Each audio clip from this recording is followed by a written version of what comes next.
Bonjour tout le monde, nous sommes mardi après-midi et j'ouvre une nouvelle semaine de vlog. J'ai conclu le vlog précédent lundi, donc là j'ouvre que aujourd'hui, en sachant que quand même vendredi j'ai un événement assez important, c'est le dîner de la Ligue de l'Imaginaire, j'ai trop hâte. Il va y avoir plein d'auteurs, ça va être trop bien. D'ailleurs il faut que je m'organise pour voir la liste des auteurs, savoir si j'ai des bouquins à emporter, à faire dédicacer, tout ça, enfin ça va être trop bien. Ça va être très bien, je vous ferai des images bien entendu.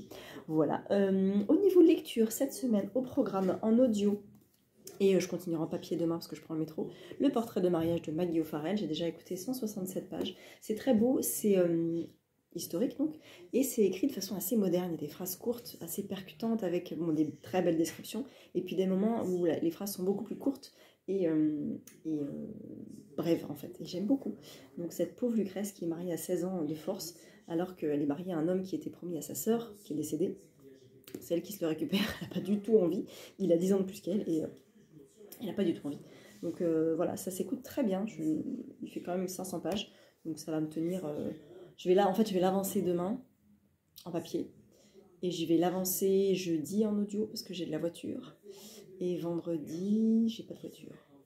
Peut-être samedi. Oh, samedi, oh là là, samedi c'est la course. C'est tellement la course, mais j'avancerai aussi. J'avancerai ça à l'audio aussi parce que je prends la voiture samedi. Parce que je vais bosser exceptionnellement. Voilà pour la lecture papier-audio. Et en papier, que j'aurais dû finir dimanche, mais que je n'ai pas eu le temps. C'est pas très français. Je n'ai pas eu le temps de finir ce livre. C'est Prêt à tout. Il me reste 50 pages. Hein. Clairement. Je vais voir si je peux l'avancer. En fait, j'aurais aimé ne pas avoir les deux à transporter. Mais ça va être compliqué. Ou alors, je prends pas celui-là, mais je prends mes écouteurs. Comme ça, je le passe aux écouteurs, finalement. Dans le métro. C'est possible aussi, parce que j'avance ma lecture, mais pas en papier, à l'audio.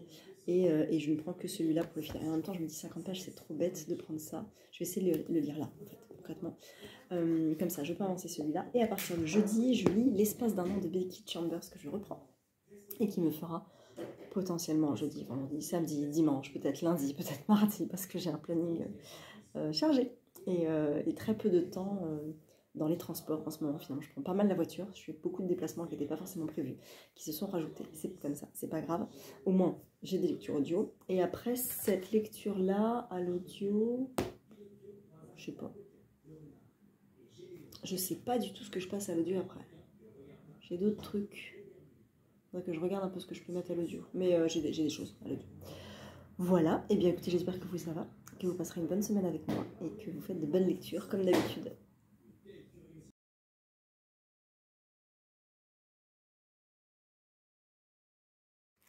On est mercredi soir, je vous prends vraiment 2 minutes. Même mon portable est fatigué. Parce que j'ai reçu un colis de chez Albin Michel. Alors, je vais essayer de vous montrer ça en cachant l'adresse. Voilà, Albin Michel. Le jardin dans le ciel. Elle est très très belle cette enveloppe. Et je me dis, qu'est-ce que c'est que ça, le jardin dans le ciel? J'ai rien demandé. Et bien en fait, le jardin dans le ciel, c'est un livre. Voilà. C'est un livre de Romain Potocki. Qui est un petit miracle de vie, d'humour et d'émotion de chez Albin Michel. Je n'ai pas le communiqué de presse, donc je ne sais pas quand ça sort, malheureusement. C'est un petit peu dommage, en fait. C'est que ça doit sortir là, peut-être en mars. Il est très beau. Il fait 430 pages quand même. Et il nous raconte que c'est l'histoire d'un fils qui ne parle pas, d'une mère qui parle trop et qui tombe malade. C'est l'histoire d'un caïd qui aime les fleurs, d'une merveilleuse libraire, d'un jardinier moustachu et d'une communauté d'esprits libres et fantasques.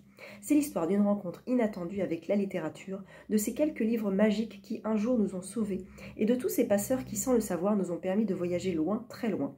Un roman initiatique aussi drôle que généreux, sur l'extraordinaire pouvoir des livres et de l'amitié. Ça a l'air trop bien. Ça a l'air trop bien. Ça a l'air trop bien. Je ne sais pas du tout ce que ça peut donner. Je ne sais pas quand ça sort, je suis désolée. J'aurais mis un petit communiqué de presse. Ça nous dit quoi? Prologue. La librairie était fermée. Pas fermée tant que le ciel sera aussi gris, pour cause de bons bouquins ou parce que la mer me manquait, comme le clamaient parfois les porte-cartes de Sophie. Non, fermée tout court, avec des planches qui barraient l'entrée, de la peinture sale sur les vitrines vides, et aucune pancarte absurde pour faire passer la pilule. Ok, donc nous avons une librairie, ok. Donc les chapitres sont assez courts et sont assez paragraphés. Je ne sais pas si ça se dit, mais voilà, il y a pas mal de paragraphes. Il faut quand même suivre parce que les trucs comme ça, j'ai peur que ça soit un peu décousu. Nous avons des petits interludes, très bien, avec une petite citation de Arthur Rimbaud. D'accord, bah ça m'a l'air assez ovniesque. Bref, on verra. Merci beaucoup, Albin Michel. Et alors, dedans, il y avait des petites graines à planter. Voilà, agriculture biologique, création à semer. Voilà. Et un petit marque-page de chez Aquarelle avec rien n'est semé en vain.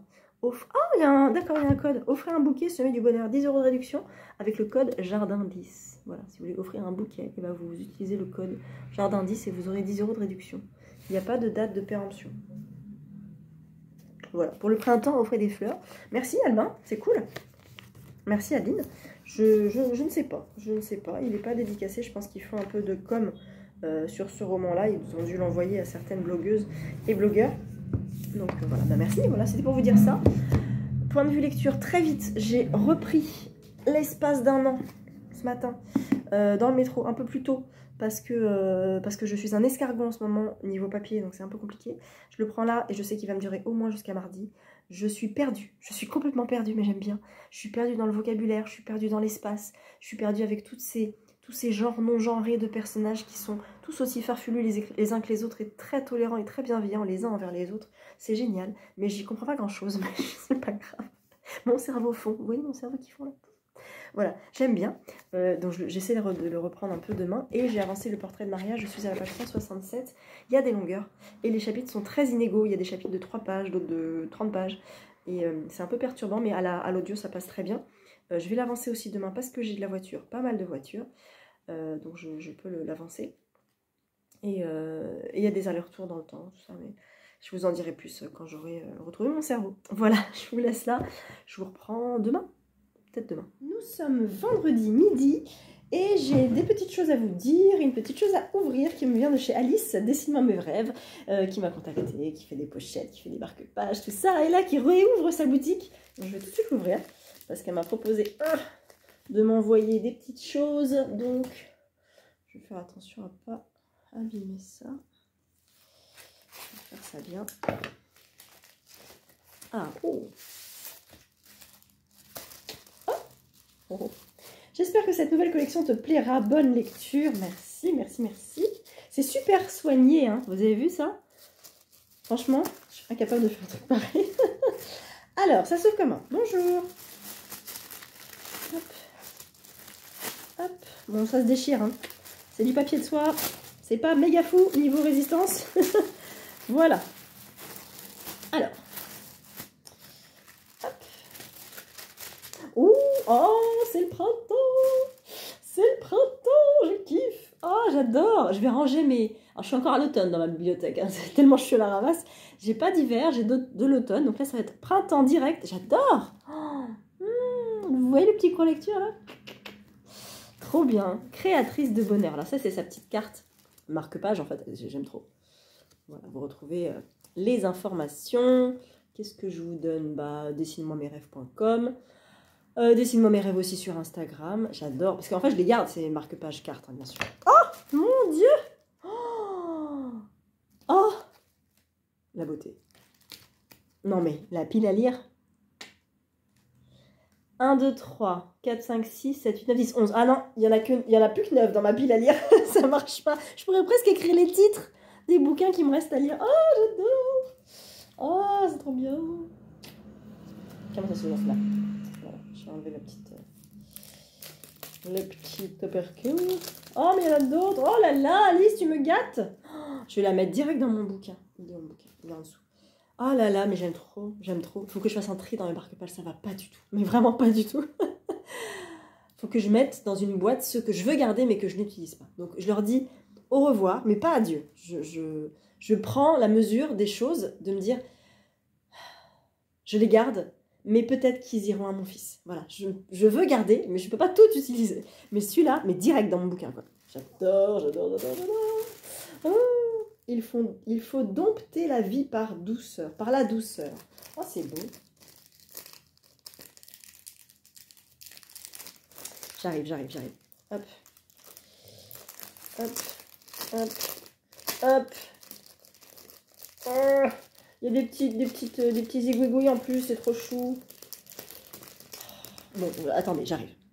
Hop, donc nous en avons un. Il faut dompter la vie par la douceur, avec un petit zigouigoui, une petite perle. Et un deuxième, beaucoup trop chou, avec un petit sac à main, des bouquins, du thé, etc. Avec un petit pompon, j'adore. Oh, j'aime trop. Merci Alice. Merci, merci, merci, merci. C'est trop bien. Je vais faire une petite story, je vais la remercier. C'est juste beaucoup trop adorable. Alors, ce que j'aime beaucoup dans ces marque-pages, c'est qu'ils sont petits. Et c'est trop bien. Par exemple, ça là-dedans. Je sais même plus ce que j'ai mis. Ah bah c'est Léa.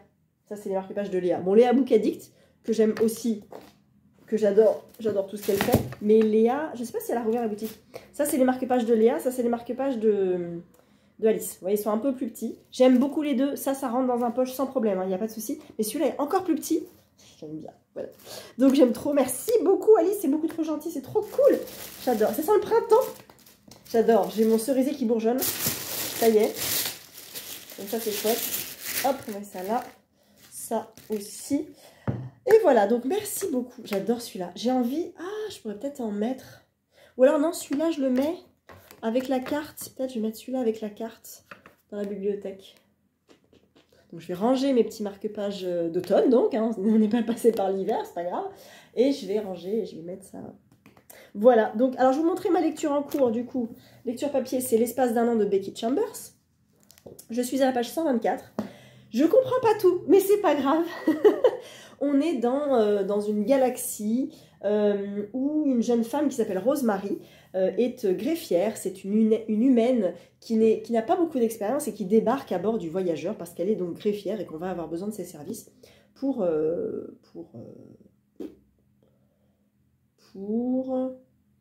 bref, on a besoin d'elle. Et en fait, le voyageur creuse des tunnels dans l'espace.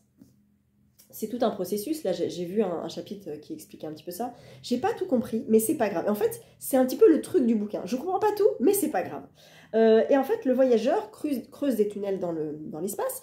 Rosemary vient de Mars. Elle habitait sur Mars, tout ça. Et du coup, donc là, elle est dans ce vaisseau-là qu'on ne voit pas si on le voyait. Voilà.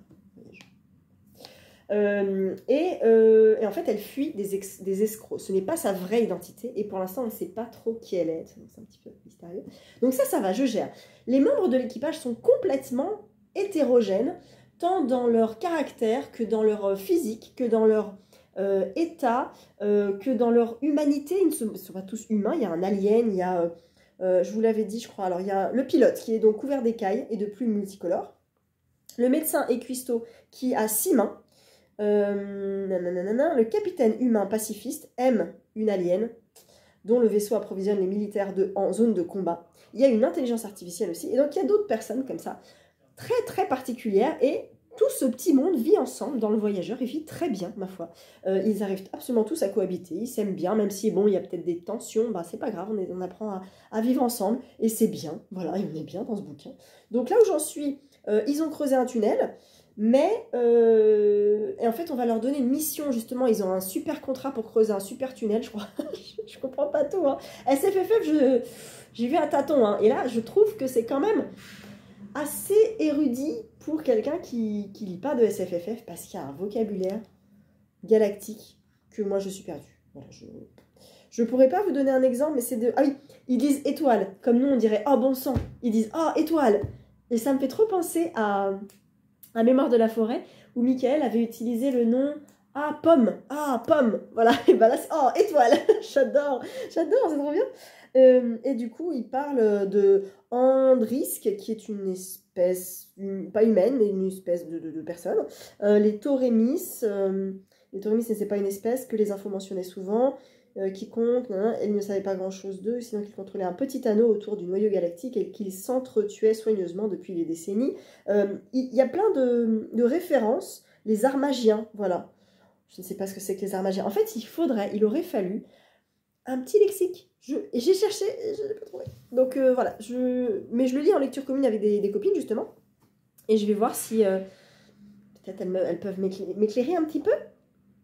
Donc voilà, c'est une expérience vraiment de lecture, mais encore une fois, je me perds et j'aime bien. Donc c'est cool. Puis c'est Becky, donc je lui fais confiance. Voilà. Je l'ai programmé jusqu'à mardi, hein. J'ai pas le temps. Aujourd'hui, peut-être un petit peu. Demain, non. Dimanche, je sais pas. Lundi, je sais même plus. Je vis un peu au jour le jour, donc je ne sais pas.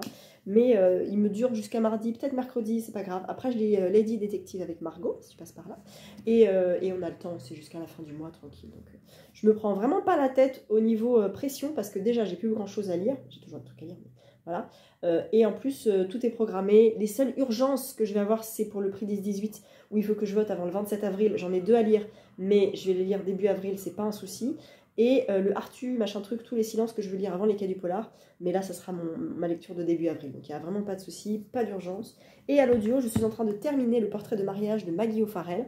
Et j'avais mis aussi un petit marque-page de Alice.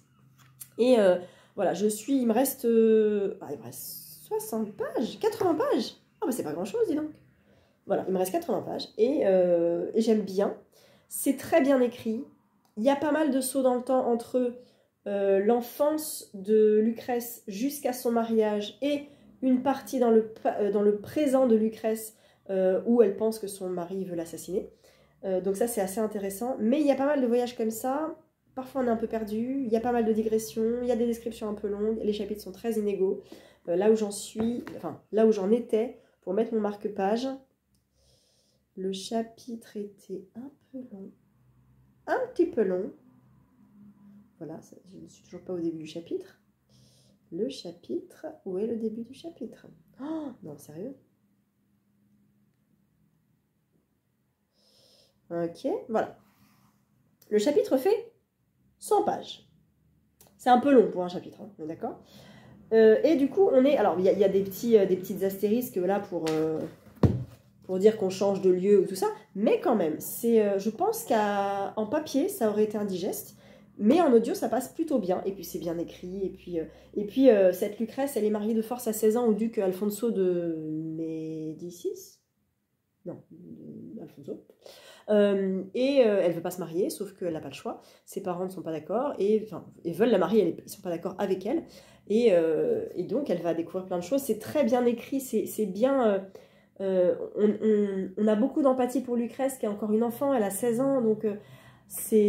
voilà, elle va avoir beaucoup de responsabilités en même temps, j'ai peu d'informations sur son quotidien, sur ce qu'elle peut faire. Je m'attendais peut-être un peu plus à ça. Et là, on est dans du roman historique d'un autre point de vue, du point de vue de la personnalité de Lucrèce et du fait qu'elle n'est pas d'accord avec ce mariage et qu'elle veut comprendre son mari. Et en même temps, la partie dans son présent, c'est « il veut me tuer, qu'est-ce que j'ai fait, qu'est-ce que je dois faire ?» Donc, en fait, c'est pas vrai. C'est un roman historique, mais c'est pas un roman chronologiquement historique, étoffé, renseigné, tout ça. Là, on est vraiment plus dans un récit avec pour personnage principal Lucrèce de Médicis et son mari, et ses servantes, et les sœurs de Alfonso, tout ça. Donc, c'est pas du pur roman historique d'un personnage, de l'histoire, voilà. C'est un peu différent. Donc, pourquoi pas. Après Maggie O'Farrell, moi j'avais adoré Ayam, Ayam, Ayam, et je retrouve la patte un peu impulsive comme ça de certaines phrases qu'elle lance qui sont très belles. Donc c'est quand même bien. Je sais que je mettrai un 17 sur 20, donc c'est une très bonne lecture, mais c'est pas ce que j'attendais. Voilà. Mais c'est intéressant, je ne connaissais pas Lucrèce, maintenant je la connais, pardon. Et donc c'est donc le fameux portrait de mariage, donc c'est elle. Et Alfonso dit, on doit voir dans ce portrait qui vous êtes, la majesté que vous êtes, comment dire, le caractère que vous dégagez, tout ça. Et c'est intéressant parce qu'il y a de ce portrait de mariage, justement, je suis au chapitre qui s'appelle le portrait de mariage de Lucrèce. Et j'attends quand même un truc. J'attends un truc à la fin, quoi. J'attends un retournement de situation, j'attends une résolution, j'attends quelque chose. Donc voilà, je me dis, il me reste 80 pages, j'ai passé le plus gros, et en même temps, je me suis un peu ennuyée, il y a eu des digressions, mais j'en ai appris plus, je me suis attachée au personnage, j'ai eu un peu peur pour elle, j'ai compris ses sentiments et son ressenti vis-à-vis de ce mari qu'elle n'a pas choisi et qu'elle ne comprend pas, et qu'elle doit s'adapter, et on la lance dans la fosse au lion comme ça, et sans rien lui dire. Donc c'est quand même très intéressant, ça soulève beaucoup d'émotions, mais j'aime bien les trucs un peu factuels des fois.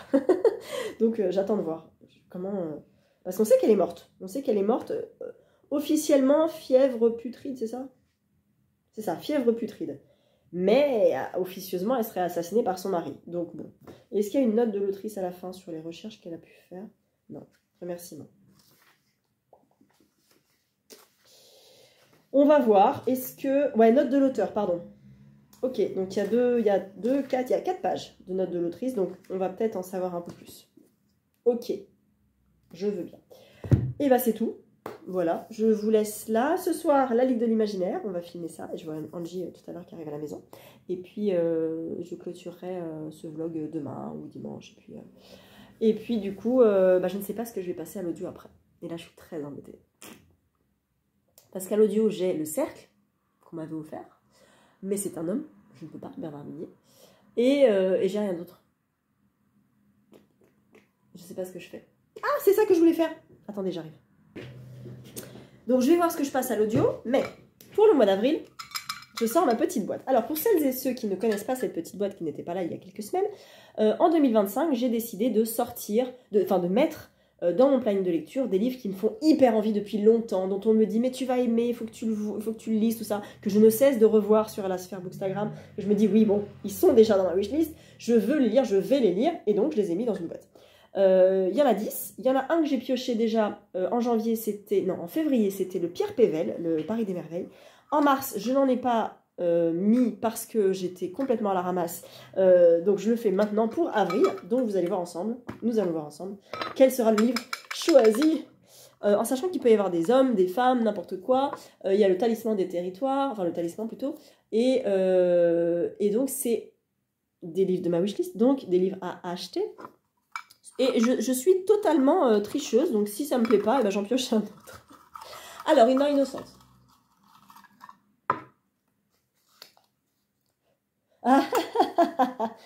Legend and Latte. J'écris très mal, mais c'est écrit Legend and Latte. Bien. Alors, je vais acheter Legend and Latte, le lire en avril. Ok. Donc, de la cozy fantasy. Et ben, je vais aller à Majo pour l'acheter, je pense. Oh là là là là. Alors je suis contente et en même temps j'ai peur. Et en même temps je me dis, oh, ça tombe bien parce que je voulais lire de la... de toute façon je voulais lire de la SFFF. Je m'étais dit je vais me faire un mois SFFF en mai. Mais peut-être que je peux lire celui-là fin avril et ça me fait la transition fin avril-mai. Ok, très bien. Donc je lirai Legends and Latte. Aurélia, si tu passes par là, tu vas être contente. Depuis le temps que tu m'en parles. Je le remets dedans ou pas?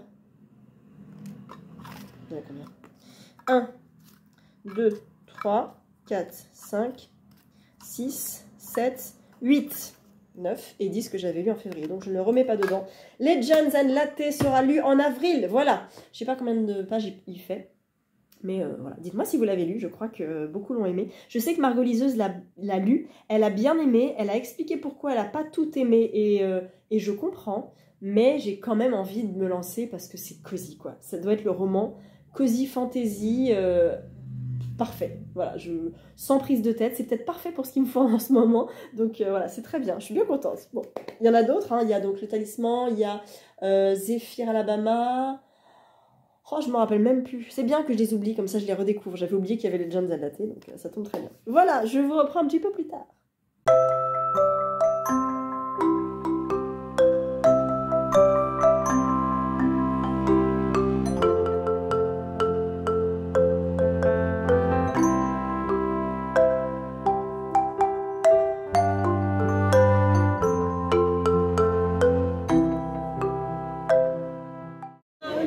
Allez, déjà que j'ai le mal de mer.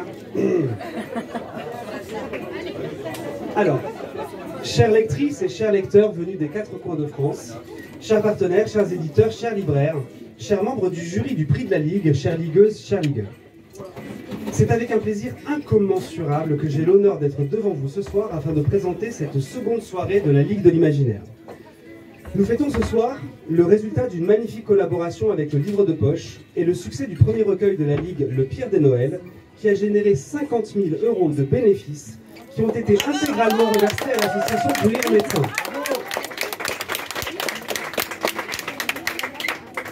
J'en profite pour vous annoncer que cette année encore, Le Pire des Noëls aura droit à son second opus, un opus spécial frayeur, dont les bénéfices iront cette fois-ci au Secours populaire.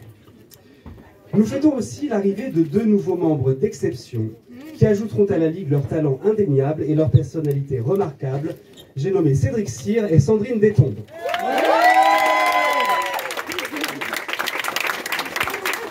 L'an 30, je sais pas ça se dit ça. Voilà, pas du tout. Voilà, et qui va nous parler donc de Sandrine Détombe que nous sommes ravis d'accueillir. Voilà, je lui laisse le micro. Bonne soirée à tous.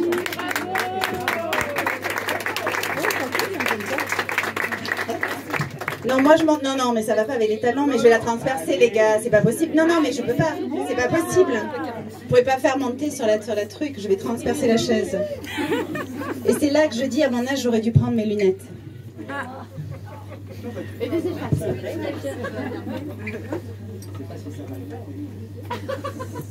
Oh, brillant. Entre le bar et l'âge. Ma chère Sandrine. Un soir de printemps, il y a près de 10 ans de ça, sur les terres où coule mon sang ibérique, à Valence, nous nous sommes rencontrés sur une scène de l'Institut français pour parler de notre univers complètement déjanté. On avait en commun Marseille, le pastis et les Maccabées, avec un goût particulièrement prononcé et partagé pour, si nous sommes honnêtes, n'importe quel taré, psychopathe, tueur en série, esprit pervers et mioche à l'enfance pourrie. J'ai écouté Sandrine parler de ses personnages et de ses polars, de cette chair faite de mots qu'elle cousait au squelette de chaque histoire. Et elle m'a embarquée, avec sa passion, son authenticité, son humour, son talent et son humilité. J'ai lu Les jumeaux de Piolinck à peine rentrés. Et moi, qui en avais déjà une paire de jumeaux, pas de joyaux, je peux vous dire que j'ai retenu mon souffle et que j'ai tremblé. J'ai souffert et j'ai fermé les yeux, secouée par tous ces chaos. Alors j'ai osé demander à Sandrine, « Ils ont bien existé ces enfants, n'est-ce pas ?»« Pas du tout, m'a-t-elle répondu. Et Madame B non plus. Pas plus que les disparus de la Durance, même si, en trame noire, on peut se l'avouer, on ne rechignerait pas à avoir flotté dans la Seine quelques pieds tranchés. Rien ne me rend donc ce soir plus émue, heureuse et fière, que de te marrainer, ma chère Sandrine, dans notre ligue de l'imaginaire. Cette ligue qui est une famille et non un clan. Nous ne sommes certes pas des frères et des sœurs de sang, mais nous sommes tous les enfants de Verne, Barjavel et Dumas, et nous défendons avec fierté et joie les lettres de noblesse de cette littérature-là. Bienvenue, Madame Détombe. Ce chez nous est maintenant devenu chez toi. Bravo! Peut-être pas sur la chaise, comme Ah non, la Bible du scénariste. Bon, bah, du coup, avec Johanna, c'était assez court et beau, intelligent, tout ça. Donc moi, je suis obligé de... Rien à voir avec non, voilà, moi, c'est très long et ça... faut tirer un peu vers le bas tout ça quand même, parce que sinon... Cédric, mon cher Cédric, tu es là, c'est bien. Lorsque le bureau de direction de la Ligue de l'Imaginaire, on l'appelle comme ça, hein, m'a demandé de me pencher sur ton sujet et d'être ton parrain de cette vénérable institution. C'est avec une joie non dissimulée, vous pouvez attester, okay, que j'ai immédiatement accepté. Alors, il faut dire un truc, Cédric, c'est que je me souviens très bien encore la première fois où j'ai croisé ta route. C'était à un salon Saint-Maur-en-Poche, pour ne pas le citer. J'étais assis à côté de Nicolas Lebel, qui, comme à son habitude, essayait de captiver l'attention des passants pour tenter de vendre en vain quelques exemplaires de son dernier opus.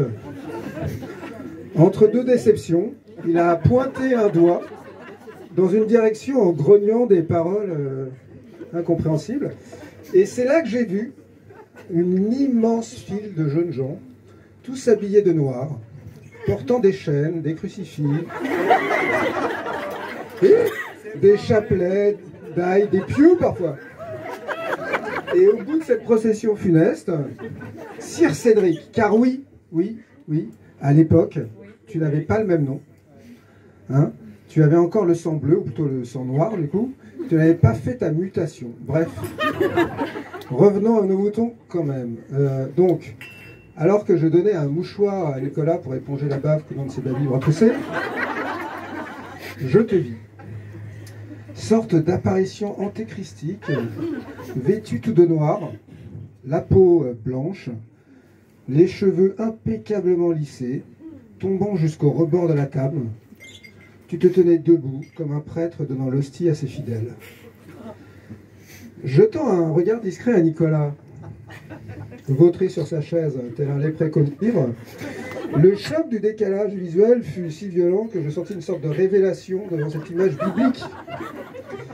Il fallait que je découvre qui était ce prophète du roman noir. Après une rapide prise d'informations auprès de mes camarades auteurs mieux informés, j'appris que Sir Cédric était un phénomène.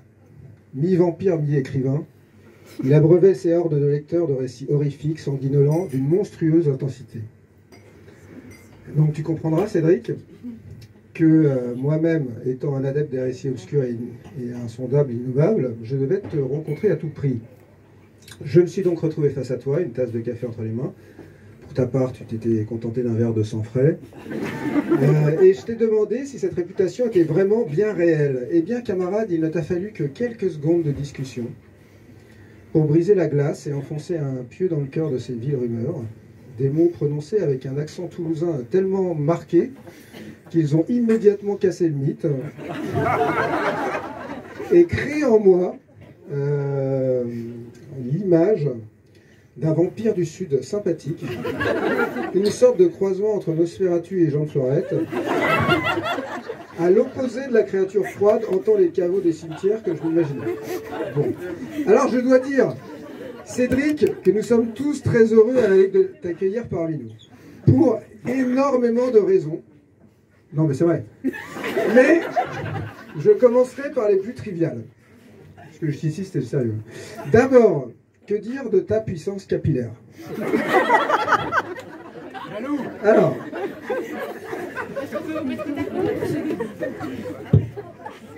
là, quand je te regarde tout en muscles et en cheveux, je me souviens d'une époque à laquelle moi-même, et oui, j'arborais une afro insolente dans la cour du collège. Car oui, Cédric, avec ta tignasse, tu doubles facilement la densité capillaire de l'ensemble de la Ligue. Et ce n'est pas le clan des Bernard qui va me contredire.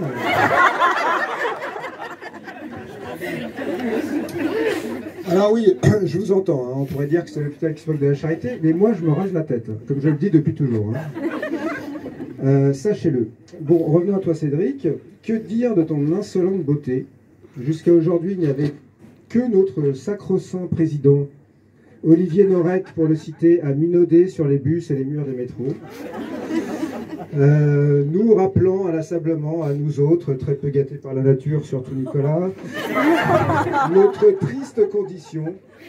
Eh bien aujourd'hui, Cédric, tu rends la guilde beaucoup plus sexy. Oui, je te le dis, tu es un Norek, mais avec 40 cm de plus. Bref, c'est vrai. Bref, je comprends, je m'égare un peu. La Ligue étant une institution sérieuse, et Nicolas ne cessant de me faire des signes pour me demander de rejoindre le buffet. Donc je vais aller un peu plus vite.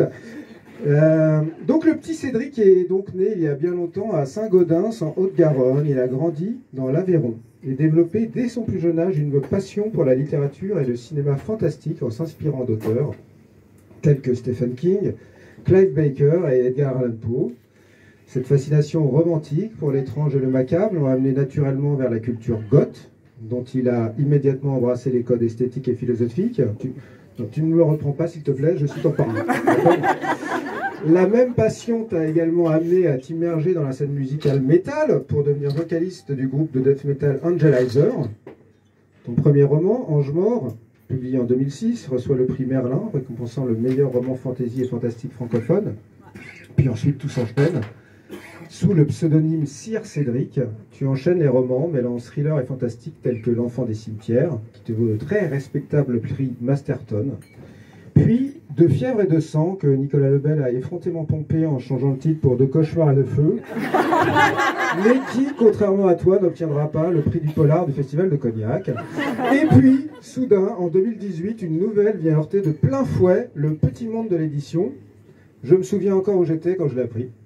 Un peu comme le 11 septembre. Je crois que je tentais maladroitement de draguer Johanna, qui n'avait Dieu que pour Jérôme Loubry, déjà. Enfin bref, je faisais mon travail d'écrivain, mais revenons à notre mouton noir. Donc, ce jour-là, j'apprends que Sir Cédric, mon vampire toulousain, change de nom. Alors là, toutes les hypothèses s'ouvrent à moi. Va-t-il faire comme son idole, Stephen King, et revenir à un nom très basique? Jean-Claude Petit, Nicolas Lebel, un nom basique.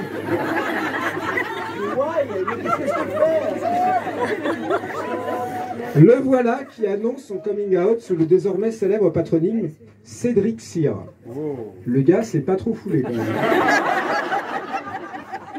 Mais en fait non, changement subtil mais ô combien symbolique. Car en se délaissant de son titre, Cédric effectue sa mue littéraire. Il ne sera plus estampillé fantaisie ou horrifique et pourra se retrouver pleinement dans le nouveau genre qui l'intéresse. J'ai vu où ça bouge, ça bouge. Donc il ne sera plus estampillé fantaisie... Ouais, j'ai vu aussi. Il ne sera plus estampillé fantaisie ou horrifique, mais pourra se retrouver pleinement dans le nouveau genre qui l'intéresse, le thriller. Comme en témoigne son excellent 20 dictats en 2019.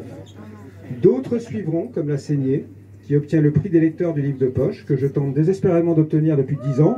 D'ailleurs, je salue Audrey au passage, qui est avec nous ce soir. Salut Audrey. Ouais. D'accord, une erreur sans doute. Et donc, plus récemment, Survivante. Alors, cher Cédric, sache tout de même, les mauvaises nouvelles arrivent, qu'en t'aventurant dans ce club très célèbre qu'est la Ligue de l'Imaginaire, tu renonces quand même à certaines choses de ton ancienne vie.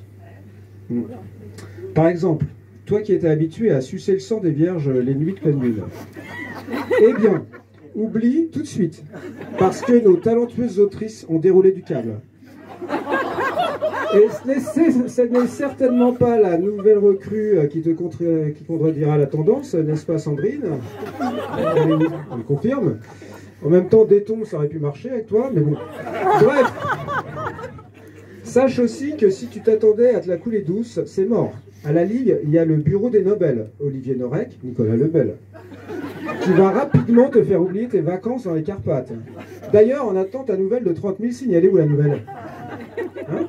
Oui, on l'attend. Ben voilà. Et puis, il faut être aussi bien conscient, Cédric, qu'on ne rentre pas dans la Ligue pour la gloire. Certains savent de quoi je parle. Je ne citerai aucun nom ce coup-là.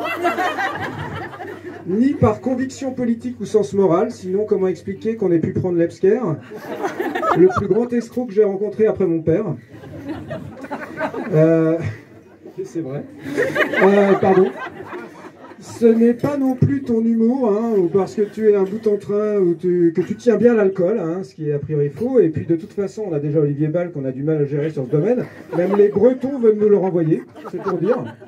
Non, Cédric, ce n'est pas tout ça. Très sincèrement, tu es parmi nous ce soir et pour les années à venir. C'est évidemment pour ton immense talent qui est à la hauteur de ta profonde et réelle gentillesse et humilité.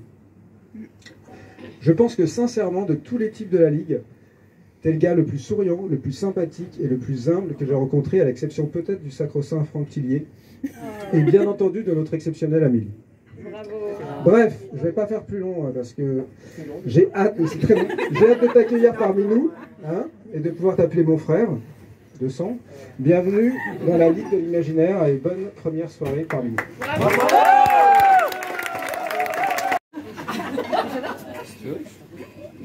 Chère Ligue et chers tous, quand j'étais petit, je n'étais pas un Jedi. Non, c'était pas moi. Moi, ce que je voulais être, c'était Albator, le corsaire de l'espace en costume hyper classe, avec des têtes de mort partout, qui buvait son vin de façon mélancolique, tellement cool. Et surtout, Albator, c'était un sauveur de l'humanité, le protecteur de notre si belle planète bleue. Avec les années, j'ai rêvé d'être d'autres personnages, toujours des super-héros. J'ai été Ixor, Senseiya, Nicky Larson évidemment. J'aurais pu devenir Super Cédric, finalement je suis devenu Sir Cédric. Pas Capitaine Corsaire, pas Chevalier du Zodiaque, même si j'ai conservé une partie du look. Je suis devenu romancier. Et en étant romancier, j'ai découvert ce que vous, lectrices et lecteurs, avez déjà compris depuis longtemps. Un auteur, une autrice, c'est exactement la même chose qu'un super-héros ou une super-héroïne. Si on y réfléchit juste un instant, nombre d'entre nous œuvront sous pseudonyme, Vous ne nous connaissez que sous les masques de nos couvertures et de nos photos de presse, tandis que nous avons notre identité secrète, parfois même un métier ordinaire au sein duquel nos collègues de travail ne soupçonneraient jamais nos exploits éditoriaux la nuit tombée. Et puis, nous avons notre rôle vital d'Arctarus littéraire face aux forces obscures de Vega et de Saint-Germain-des-Prés. Tels les Sailor Moon, nous défendons la Terre contre les ténèbres de l'obscurantisme. Ah ouais, mes références sont un peu datées. Si vous avez grandi dans les années 80, vous savez. Super-héros donc, et je veux en la matière rendre hommage aux fantastiques auteurs présents ce soir. Je m'y perds. Maxime Chatham, l'architecte de l'angoisse, qui règne en maître depuis son incroyable cabinet de curiosité.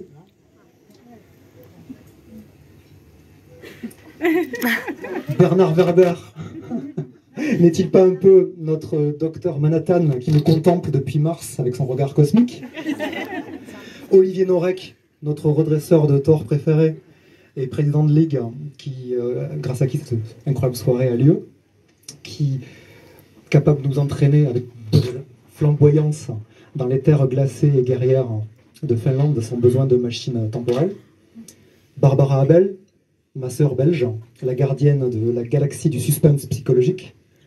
Nico Takian, mon auguste parrain, qui fait de chacune de ces histoires un match de boxe qui vous laisse KO. Olivier Descos, avocat le jour, sentinelle de l'imaginaire la nuit. Johanna Gustafsson, qui elle aussi, quand elle n'est pas occupée à gérer sa tribu d'enfants, déploie ses pouvoirs entre la France, la Suède, l'Angleterre, et je dois en oublier. Alexis Lepsker, qui manipule les cartes dans ses romans avec la précision d'un mentaliste pour vous bluffer jusqu'à la dernière page.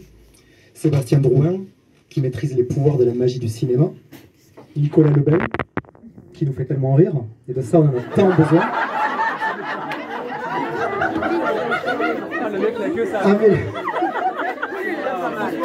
Amélie Andrieux.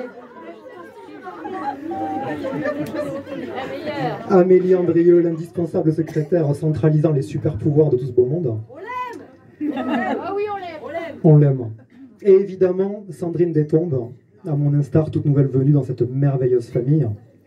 Car oui, comme tous les super-héros, il est logique, peut-être nécessaire de rejoindre un jour ou l'autre une équipe. Il y a celle des Gentlemen Extraordinaires, celle des Avengers. Mes amis autour de moi forment la plus belle ligue de justiciers littéraires jamais associés, jamais assemblés. Parce qu'un grand pouvoir imaginaire implique de grandes responsabilités de suspense. Les romanciers et romancières ont beau dissimuler leurs facultés surhumaines, se faire passer pour de simples mortels, ils sauvent bel et bien le monde, une page après l'autre, en combattant avec leur créativité les pires ennemis de l'humanité, l'ennui, l'ignorance et le manque d'imagination. Mes amis, je suis tellement fier et tellement honoré d'intégrer aujourd'hui la Ligue de l'Imaginaire.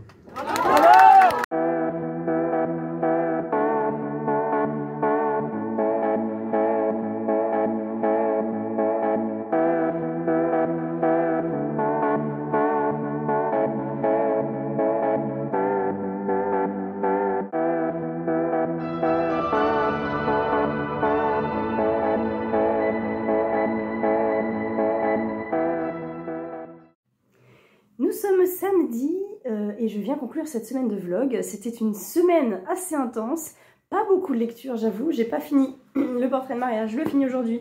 L'espace d'un an, j'ai rien lu hier, absolument rien, donc je vais le finir semaine prochaine, je vous donnerai mon débrief la semaine prochaine. Le portrait de mariage, je vous donnerai mon avis final aussi la semaine prochaine. Hier c'était donc la soirée de la Ligue de l'Imaginaire, c'était génial, c'était fou, c'était complètement dingue. Il y avait Maxime Chatham, en fait dans le post ils avaient dit qu'il y avait un ligueur mystère, peut-être à confirmer. Et je m'étais dit, ah, ça serait cool que ce soit Chatham. Et hier soir, Chatham était là. Donc petite photo avec Chatham, j'étais trop contente. Et en fait j'ai un vieux bouquin qu'on m'avait donné qui s'appelle Le sang du temps. Je crois que c'est Alix qui me l'avait donné et je l'ai jamais lu et je me dis j'aurais dû l'emmener en prévision parce que c'est vraiment un vieux bouquin, je crois qu'il a été édité en 2008, un truc comme ça, dans une vieille édition Michel Lafon moche, et j'aurais trop voulu tendre mon exemplaire en disant voilà, j'en ai un super collector super vieux, je l'ai pas encore lu mais du coup voilà, celui-là pourquoi pas. Alors ça donne envie de lire plein d'auteurs bien sûr, on a vu Johanna Gustafsson qui est adorable, on a vu Nico Takian, t'as eu un discours mais magistral, vous avez vu là précédemment, j'ai mis tout ce que je pouvais au niveau du contenu, des discours et tout, c'était génialissime. Sir Cédric, super accessible, Norek, super accessible. Vraiment tous autant qu'ils sont super gentils. Puis là, c'était vraiment un comité assez restreint, donc c'était très chouette. Avec Angie, on a passé un très très bon moment. C'était cool, on a vu Pascal, on a vu d'autres personnes aussi. C'était vraiment cool. Il y avait un quiz, on a gagné des bouquins. Alors moi, j'ai pas pris de bouquins, mais j'ai pris un puzzle enquête. Mener l'enquête au fil des pièces. Alors j'en sais pas plus. C'est écrit en fait, ce puzzle vous est offert pour l'achat de 2 livres de la collection livres de poche, machin. Donc c'était dans le cadre d'une opération commerciale, j'imagine. Mais les bouquins étaient... Enfin, c'est pas qu'ils me tentaient pas.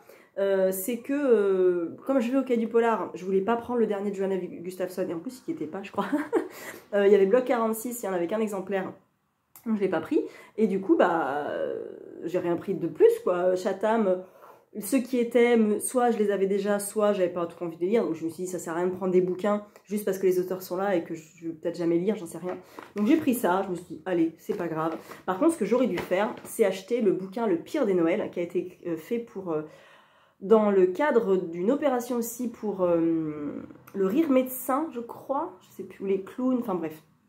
Tout était reversé à cette association-là. Et d'ailleurs, ils ont reversé 50 000 €, mais je crois que vous l'avez vu dans le discours de Norek. Donc j'aurais pu acheter ça parce qu'en fait, c'est d'un recueil de nouvelles et j'aurais pu aller dédicacer tout ce recueil. Donc je vais peut-être faire ça pour les quais, parce que j'ai peu d'auteurs à voir finalement, mais ça au moins, et d'une part, c'est un geste...